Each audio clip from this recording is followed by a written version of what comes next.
POCSO તથા એટ્રોસિટીના ગુનાનો આરોપી ઉત્તર પ્રદેશના અલગ અલગ જગ્યાએ ગરમ કપડાની ફેરી કરતો હોય આરોપીને અયોધ્યા ખાતેથી પકડી પાડતી ચોક બજાર સર્વેલન્સ ટીમ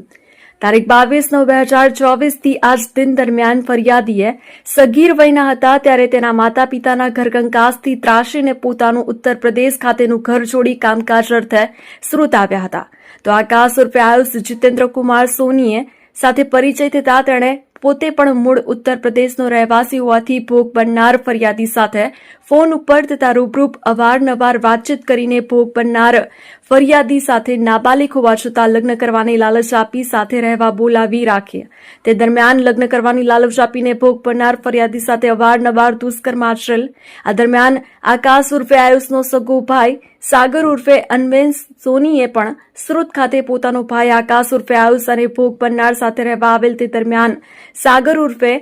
અન્વેન્સનાએ ભોગ બનનાર ફરિયાદીની છેડતી કરેલ અને ભોગ બનનાર ફરિયાદીએ પુખ્ત વયના થયા બાદ લગ્ન કરવાની વાતચીત કરતા આકાશ ઉર્ફે આયુષનાએ નીચી જાતિની હોવાથી લગ્ન કરવાની ના પાડી તરછોડી દીધેલ હોવાની બાબતથી ફરિયાદીએ ફરિયાદ આપેલ છે police inspector Shri N G Chaudhari સાહેબનાએ સર્વેલન્સ સ્ટાફના police sub inspector SI Makrani સાહેબને તેમજ માણસોને બાળકો તથા મહિલા વિરુદ્ધ દાખલ થયેલા ગુનાના આરોપીઓ પકડવા માટે જરૂરી માર્ગદર્શન આપેલ જે આધારે ઉપરોક્ત ગુનાનો આરોપી બારાબંકીનો હોવાનું જણાયેલ જેથી સર્વેલન્સ સ્ટાફના હેડ કોન્સ્ટેબલ રાહુલભાઈ કમલેશભાઈ તથા હેડ કોન્સ્ટેબલ ઘનશ્યામભાઈ ગેમાભાઈએ ઉત્તર પ્રદેશ ખાતે તપાસમાં મોકલી આપેલ ત્યાં અલગ અલગ જગ્યાએ તપાસ કરતા આરોપી આકાશ ઉર્ફે આયુષનાએ અયોધ્યામાં અલગ અલગ જગ્યાએ ફેરી કરી ગરમ કપડાનું વેચાણ કરતા હોવાનું જણાવેલ જેથી અયોધ્યામાં અલગ અલગ જગ્યાએ તપાસ કરી ટેકનિકલ એનાલિસિસ તેમજ હ્યુમન સોર્સિસના આરોપીને